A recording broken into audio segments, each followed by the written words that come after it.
بسم اللہ الرحمن الرحیم۔ السلام علیکم جی۔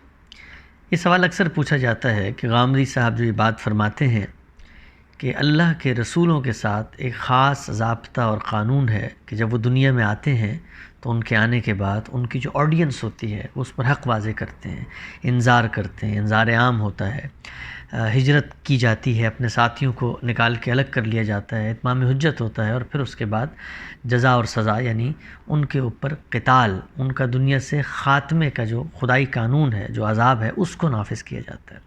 غامدی صاحب اپنا یہ مقدمہ قرآن مجید کی متعدد آیات سے اخذ کردہ انڈرسٹینڈنگ پہ بیان کرتے ہیں۔ مثلا قرآن مجید نے فرمایا ہے وَلِكُلِّ أُمَّةٍ رَسُولٌ، ہر قوم کے لیے ایک رسول ہے۔ فَإِذَا جَاءَ رُسُولُهُمْ قُضِيَ بَيْنَهُمْ بِالْقِسْطِ، جب رسول آ جاتے ہیں تو ان کا فیصلہ کر دیا جاتا ہے، وَهُمْ لَا يُظْلِمُونَ، اور ان پر ظلم نہیں کیا جاتا۔ اس کا نتیجہ کیا نکلتا ہے؟ اس کا نتیجہ یہ نکلتا ہے کہ کتب اللہ اغلبن انا ورسولی، یعنی اللہ تعالیٰ اپنے رسول کو اس کے مخاطبین پر غلبہ عطا فرما دیتے ہیں۔ یہ کیوں ہوتا ہے؟ یہ اس لیے ہوتا ہے لِأَلَّا يَكُونَ عَلَى النَّاسِ لِلَّهِ حُجَّةٌ بَعْدَ الرُّسُلِ، اس لیے کہ اللہ تعالیٰ رسولوں کو بھیجنے کے بعد جو رسول کی آڈینس ہے، رسول کے مخاطبین ہیں، ان کے اوپر تمام جو حجت ہے وہ تمام کر دیتا ہے، یعنی ان کے پاس کوئی عذر باقی نہیں رہتا، ان کے پاس کوئی ایکسکیوز باقی نہیں رہتا۔ اور خدا کا جو یہ ضابطہ ہے رسولوں کے بارے میں، یہ کب پریویل کرتا ہے؟ اس وقت تک جب تک رسول دنیا میں ہے۔ وَمَا كُنَّا بِمُعَذِّبِينَ حَتَّى نَبْعَثَ رَسُولًا، جب تک ہم رسول کو نہیں بھیجتے اس وقت تک ہم عذاب نافذ نہیں کرتے۔ تو غامدی صاحب جو یہ بات کرتے ہیں کہ بھئی رسول کی جو آڈینس تھی، جو قوم تھی، اس کے ساتھ یہ معاملہ خاص ہوتا ہے، اسپیسیفک ہوتا ہے کہ رسول کے آنے کے بعد جب وہ انکار کر دے تو پھر اس کا خاتمہ کر دیا جاتا ہے۔ گویا خدا تعالیٰ جو ہیں وہ دنیا کے اندر ایک عدالت لگاتے ہیں، اور جو کام آخرت میں ہونا ہے جزا و سزا کا، اس کا ایک ٹریلر، اس کا ایک ریپلیکا، اس کی ایک شارٹ مووی دنیا میں دکھا دی جاتی ہے، اور دنیا بھر کو یہ پیغام دیا جاتا ہے کہ جو کام آخرت میں خدا کا انکار کر کے ہونا ہے، دیکھو دنیا میں بھی ہم نے یہ کر کے دکھا دیا۔ اور یہی بات قرآن مجید نے رسول اللہ صلی اللہ علیہ وسلم کے مخاطبین کے بارے میں بھی بیان کی اور کہا اکفارکم خیر من اولئکم ام لکم براءۃ فی الزبر، کہ بھائی ہم تو ماضی میں بھی یہی کچھ کرتے آئے ہیں، تمہارے جو مخاطبین جو انکار کرنے والے ہیں، کیا یہ ماضی والوں سے بہتر ہے، یا ان کے لیے کوئی برات کا سندیسہ بھیج دیا گیا، ان کے ساتھ بھی یہی ہوگا؟ تو غامدی صاحب کی جو بات ہے اس پر ایک سوال پوچھا جاتا ہے، بڑا دلچسپ سوال ہے۔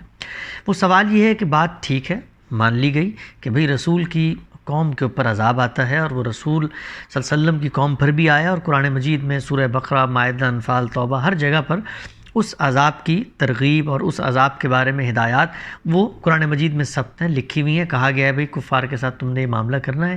لیکن سوال یہ ہے کہ اگر یہ ایک وقتی حکم تھا، یعنی رسول کے ساتھ خاص حکم تھا، تو پھر اس حکم کو قرآن مجید میں کیوں لکھ دیا گیا ہے؟ کیونکہ قرآن مجید تو قیامت تک کی ہدایت کی کتاب ہے۔ تو اگر ایک بات رسول کے ساتھ خاص تھی، رسول کی قوم کے ساتھ خاص تھی، اللہ کا خاص قانون تھا، تو ہم قیامت تک اس کی تلاوت کیوں کر رہے ہیں؟ وہ ہم سے کیسے ریلیٹ ہوتا ہے؟ اس کی آج کے دور میں کیا ریلیونس ہے؟ اگر کوئی ریلیونس نہیں ہے تو گویا ایک ارریلیونٹ بات ہے جو قیامت تک ہم مسلمانوں کو دے دی گئی، اور ہم اس کو پڑھتے ہیں اور اس کو لوگوں کو پریچ بھی کرتے ہیں۔ تو اس کا فائدہ کیا ہے؟ جب ایک چیز وقتی تھی، اسپیسیفک تھی، تو پھر ہم اس کو قیامت تک کیوں پڑھتے ہیں؟ اس سوال کا جواب بہت سادہ ہے، اور وہ جواب یہ ہے کہ رسول کی عدالت اپنی قوم کے لیے ہوتی ہے، یعنی رسول نے جو فیصلہ کرنا ہوتا ہے، جو خدا کا خاص قانون ہے اس کا اطلاق کرنا ہوتا ہے، وہ تو اس کی قوم کے لیے ہے، لیکن اس کی ہدایت قیامت تک کے لیے، جو وہ باتیں لے کر آیا، جو وہ میسج لے کر آیا ہے۔ اب وہ جو ہدایت ہے وہ میں نے بھی ماننی ہے، وہ مجھ سے آنے والے 200 سال بعد بھی ایک آدمی نے ماننی ہے۔ وہ اس ہدایت کو کیسے مانے گا؟ اس ہدایت کو ماننے کا پہلا اسٹیپ یہ ہے کہ میں رسول کو رسول مانوں، گویا یعنی میں ایک شخص کے اوپر یہ ایمان لے آؤں، اس بات پر میرا اعتماد اور یقین ہو جائے کہ وہ اللہ کا بھیجا وہی پیغمبر ہے جس کی بات میں نے ماننی ہے۔ تو اس بھیجے ہوئے پیغمبر کی جو رسالت ہے، جو نبوت ہے، اس کی دلیل کیا ہے؟ اس کو میں پیغمبر کیسے مانوں گا؟ تو یہ جو قرآن مجید کے اندر اس کی قوم کے اوپر عذاب کی ایک ردات لکھ دی گئی ہے، اور جب آپ خارج میں جاتے ہیں تو حقیقت کے طور پر دنیا میں اس کو پاتے بھی ہیں، تو یہی وہ دلیل ہے جو رسول کی رسالت کی سب سے بڑی دلیل ہے۔ اور چونکہ ہم نے رسول کو قیامت تک ماننا ہے، تو اب رسول کی رسالت کی یہ دلیل بھی قیامت تک ریلیونٹ ہو گئی ہے۔ اس کو ایک سادہ مثال سے میں سمجھاتا ہوں۔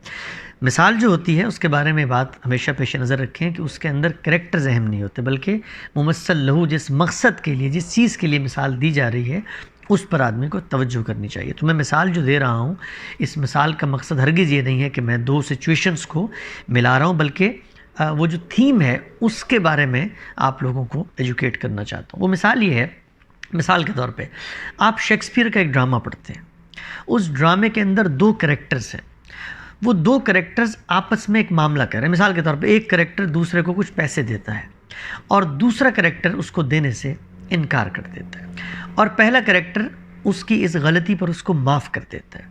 اب یہ ایک واقعہ ہے جو میں ایک کتاب میں پڑھتا ہوں، شیکسپیئر کے ڈرامے میں پڑھتا ہوں۔